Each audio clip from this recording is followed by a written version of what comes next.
ថ្ងៃនេះខ្ញុំនឹងមកធ្វើការលេង Minecraft Survival មួយបើអ្នកទាំងអស់គ្នាចង់ដឹងថាតើដំណើរជីវិតរបស់ខ្ញុំប្រព្រឹត្តទៅនៅក្នុង Minecraft យ៉ាងណានោះកុំភ្លេចតាមដានវីដេអូនេះរហូតដល់ចប់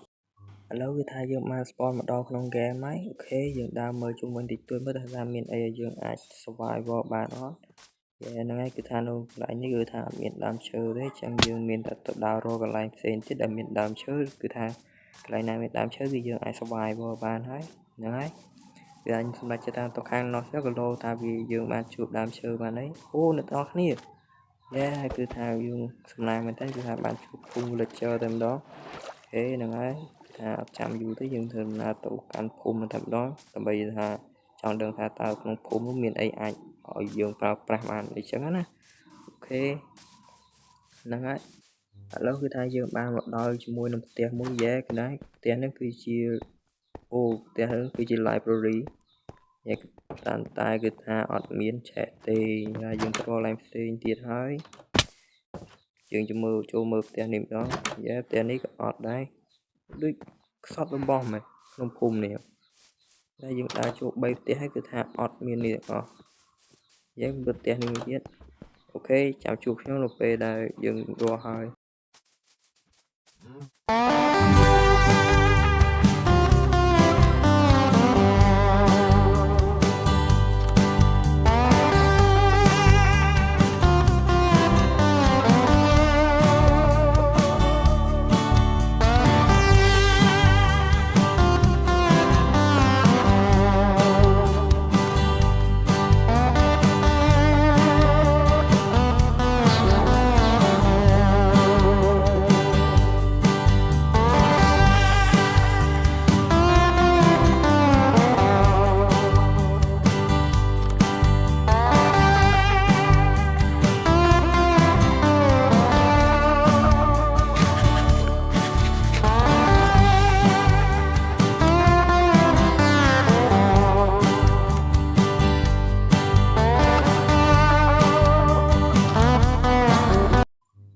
ក្រោយពីថាខ្ញុំបានដើររកក្នុងភូមិនេះហើយគឺថាអត់មានអីទេគឺថាយើងបានតែដាវមួយហើយនឹងស្បែកជើងហើយនឹងខោតែម្ដងអូខេហ្នឹងហើយគឺថាអត់មានអីទេគឺថាយើងទៅកាប់ឈើសិនអញ្ចឹងណាក្រោយពីបានកាប់ឈើហើយខ្ញុំក៏បានរៀបចំធ្វើជាមួយនឹង crafting table មួយយើងធ្វើ crafting table ហើយយើងបង្កើតទៅជា plank ដើម្បីយើងធ្វើធូរមួយចំនួនអញ្ចឹងហ្នឹងហើយខ្ញុំបានបង្កើតទៅជា pickaxe iron មួយដើម្បីថាយើងយកទៅកាប់ថ្មកាប់អីចឹងណាអូខេអត់មានអីច្រើនទេគឺថាយើងទៅកាប់ថ្មទាំងអស់គ្នាគឺថាខ្ញុំសម្រេចចិត្តថាយើងកាប់នៅកន្លែងនេះបណ្ដោយទៅ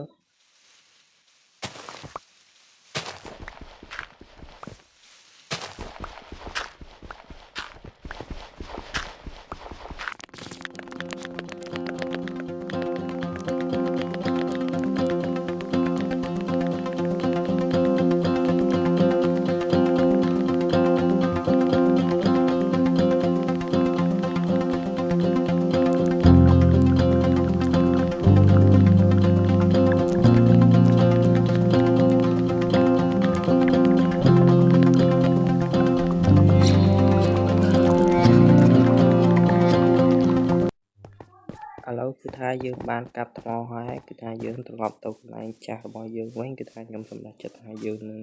ថាសាងសង់កន្លែងរបស់យើងថា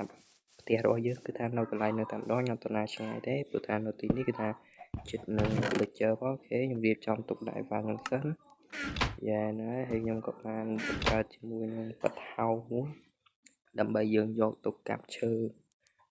ហើយបេសកកម្មតរបស់យើងនោះគឺកាប់ឈើ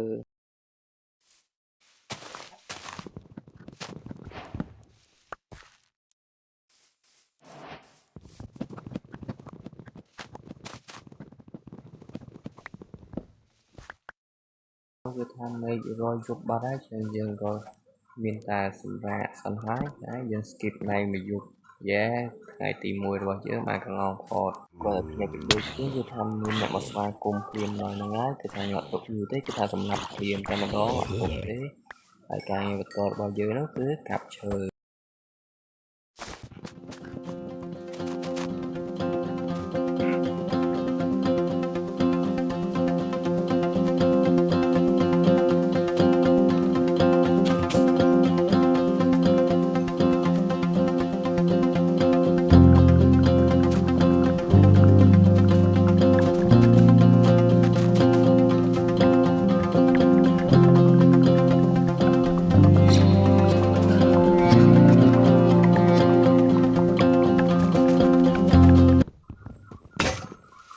គឺថានោះគឺថាបថោហ្នឹងគឺបានបាក់ហើយយ៉ាគឺថាយកមានអីកាប់ទៀតទេគឺយើងត្រូវតែទៅធ្វើថ្មីណាខ្ញុំក៏បានសម្រេចចិត្តថាយើងមកក្នុងធ្វើបថោមួយទៀតមកដើម្បីយើងបន្តការងារកាប់ឈើរបស់យើងទៀត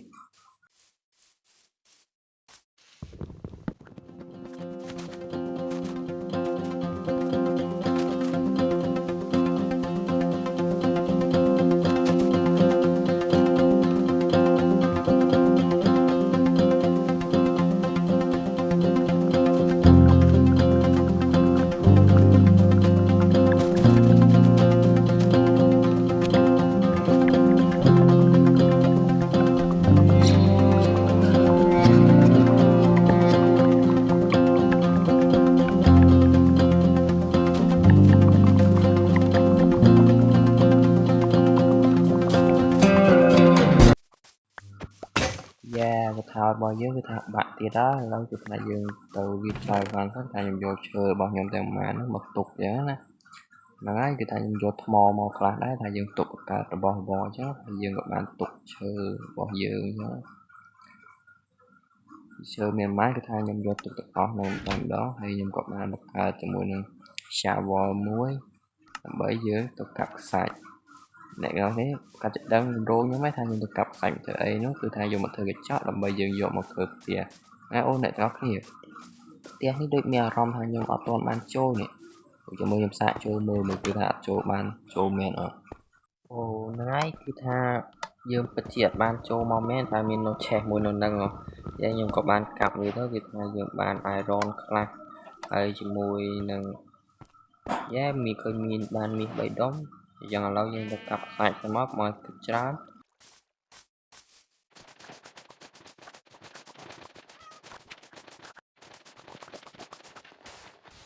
ក្រោយពីកាប់ខ្សាច់ហើយយើងគឺថាយើងនឹងទៅកន្លែងរបស់យើងវិញដើម្បីយើងដាក់ដុតចឹងណាអូហ្នឹងហើយខ្ញុំកាប់អានេះមកហើយមកតែយើងអត់យើងក្រាបទៀតអញ្ចឹងណាតែរបស់ free អីយកទៅណាយើងទៅកន្លែងយើងវិញដើម្បីយើងដាក់ដុតខ្សាច់ដាក់អីចឹងណាហ្នឹងហើយ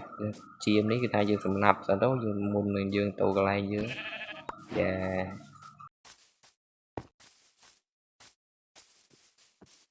ឥឡូវគឺថាយើងមកដល់កន្លែងយើងហើយពីដំបូងរបស់យើងនោះគឺថាយើងយកអីវ៉ាន់របស់យើងមកមើលហ្នឹងហើយមិញហ្នឹងយើងបានអាវខោ iron នឹងស្បែកជើងមួយទៀតដែរដាវមួយទៀត10ស្ទៀនឥឡូវគឺថាយើងអត់ចាំយូរទេយើងដាក់ដុត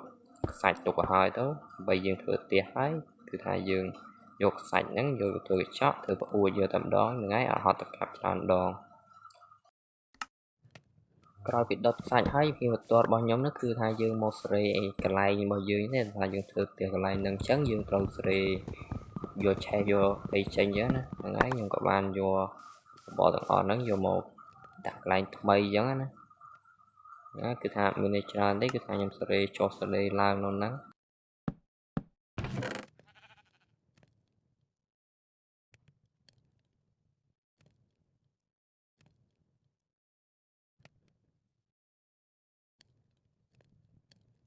ក្រោយពីយើងរៀបចំអីវ៉ាន់យើងហើយចុងក្រោយគឺថាយើងទៅកាប់កាប់ទាំងបបនេះចេញដើម្បីយើងយកកន្លែងធ្វើផ្ទះហ្នឹងហើយខ្ញុំក៏បានកាប់វាទុកទៅក្រោយពីយើងកាប់ទុកហើយអត់មានអីទៀតទេគឺថាខ្ញុំយកឈើរបស់យើងដែលយើងកាប់ហើយហ្នឹងថាយើងយកមកសាងសង់ផ្ទះតាម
គឺថាខ្ញុំបានរៀបចំផ្ទះក៏ដូចជាធ្វើផ្ទះហើយហ្នឹងហើយជាបន្ទាត់របស់ខ្ញុំនេះគឺថា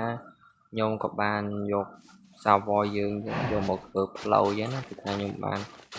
គឺថាយើងធ្វើផ្លូវរបស់យើងហ្នឹងគឺថាខ្ញុំមានគឺថាបំណងរបស់ខ្ញុំគឺថា connect ឲ្យទៅដល់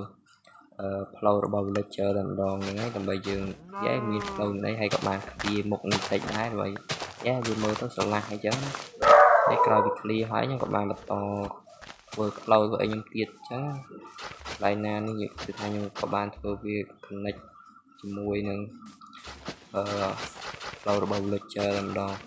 ថ្ងៃហើយក្រោយពីខ្ញុំនេះហើយមានបន្ទាប់នោះគឺថាខ្ញុំបានយក stair របស់ខ្ញុំហ្នឹងគឺថាយើងយកមកធ្វើជាតើដើម្បីឡើងចឹងយើងមានភាពងាយស្រួលចឹងណាមួយដើម្បី decor ផងអញ្ចឹងហ្នឹងហើយគឺថាខ្ញុំ decor តិចតិចទេគឺថាអត់មាន decor ឲ្យច្រើនទេហើយចុងក្រោយនោះគឺថាអត់មានអីទេផ្ទះរបស់យើងគឺថាសង់រួចរាល់ 100% ហើយអូខេហ្នឹងហើយគឺថាអេពីសូតទី1របស់យើងហ្នឹងគឺថាមានតែប៉ុណ្ណឹងបើអ្នកទាំងអស់គ្នាពេញចិត្តកុំភ្លេចចុច like និង subscribe ឲ្យ channel ខ្ញុំបាទម្នាក់មួយផងហ្នឹងហើយជួបគ្នានៅអេពីសូតក្រោយទៀត